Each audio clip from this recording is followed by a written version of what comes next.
Good morning students. Hindi व्याकरण के अंतर्गत आज हम विस्मयादिबोधक का अध्ययन करेंगे। सबसे पहले जानते हैं विस्मयादिबोधक कहते किसे हैं।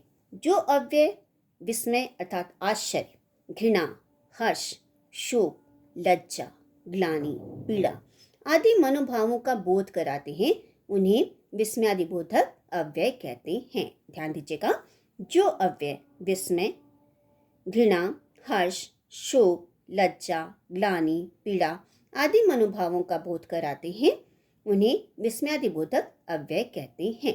जैसे, हे राम, यह क्या हो गया। उफ, कितनी उमस है। वाह, क्या छक्का मारा है। शाबाश, ऐसे ही उन्नति करते रहो।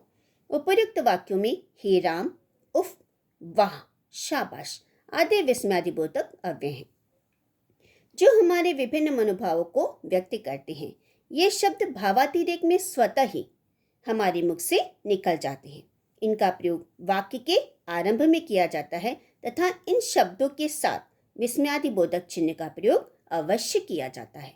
विभिन्न मनोभावों को व्यक्त करने वाले विस्मयादिबोधक अव्यय निम्नलिखित हैं। मनोभाव है विस्मयबोधक या आश्चर्य, और इसके अंतर्गत आने वाले विस्मयादिबोधक अव्यय शब्द हैं ओह, अरे, ए, क्या।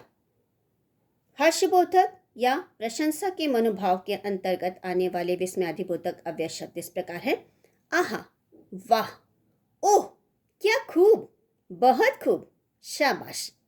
शोकबोधक, पीड़ा, ग्लानि आदि मनोभावों को व्यक्त करने वाले विस्मयादिबोधक अव्यय शब्द इस प्रकार हैं। आह, हाय, हाय हाय, आह, उफ, ओ माह। तिरस्कार बोधक या घृणा के मनोभाव को व्यक्त करने वाले विस्मयादिबोधक अव्यय शब्द इस प्रकार हैं। छी, हट, धिक, धत, छी छी। स्वीकृति बोधक मनोभाव को व्यक्त करने वाले विस्मयादिबोधक अव्यय शब्द इस प्रकार हैं। हाँ हाँ, अच्छा, जी हाँ, बहुत अच्छा। संबोधन के मनोभाव को व्यक्त करने वाले विस्मयादिबोधक अव्यय शब्द इस प्रकार हैं। अरे, ओ, ए जी, हे। चेतावनी के मनोभाव को व्यक्त करने वाले विस्मयादिबोधक अव्यय शब्द इस प्रकार हैं।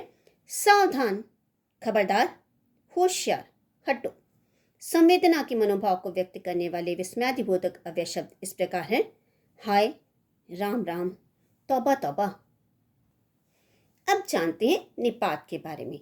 जो अव्यय शब्द वाक्य में किसी शब्द के बाद लगकर उसके अर्थ पर विशेष बल देते हैं, उन्हें निपात कहते हैं। ध्यान दीजिएगा, जो अव्यय शब्द वाक्य में किसी शब्द के बाद लगकर उसके अर्थ पर विशेष बल देते हैं, उन्हें निपात कहते हैं।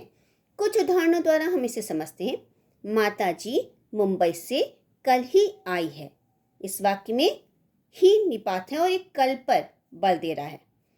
वह भी पिताजी के साथ चला गया, इस उदाहरण में भी निपात है और वह भी, वह शब्द के ऊपर बल दिया जा रहा है। इसमें परीक्षाएं शुरू होने में मात्र 2 दिन रह गए हैं, इस उदाहरण में मात्र निपात शब्द है और ये इस वाक्य पे बल दे रहा है। मैंने तो उसे देखा भर था, यहाँ पर भर निपात शब्द है। वह रात तक यहीं बैठा रहा, यहाँ पर तक निपात शब्द है और रात शब्द के ऊपर बल दे रहा है। उपयुक्त वाक्यों से, उपयुक्त उदाहरणों से आपको पता लगता है कि जो अव्यय शब्द वाक्य में किसी शब्द के बाद लगकर उसके अर्थ पर विशेष बल देते हैं, उन्हें निपात कहा जाता है। तो बच्चों, इस पाठ से हमने यह सीखा कि आश्चर्य, हर्ष, घृणा, पीड़ा, शोक आदि मनोभावों को प्रकट करने वाले अव्यय शब्द विस्मयादिबोधक कहलाते हैं। शाबाश, वाह, छी, अरे, हाय, सावधान आदि विस्मयादिबोधक शब्द कहलाते हैं। जो अव्यय शब्द वाक्य में किसी शब्द के बाद आकर उसके अर्थ को बल प्रदान करते हैं, वे निपात कहलाते हैं। ही, भी, तक, मात्र, भर आदि निपात हैं। धन्यवाद।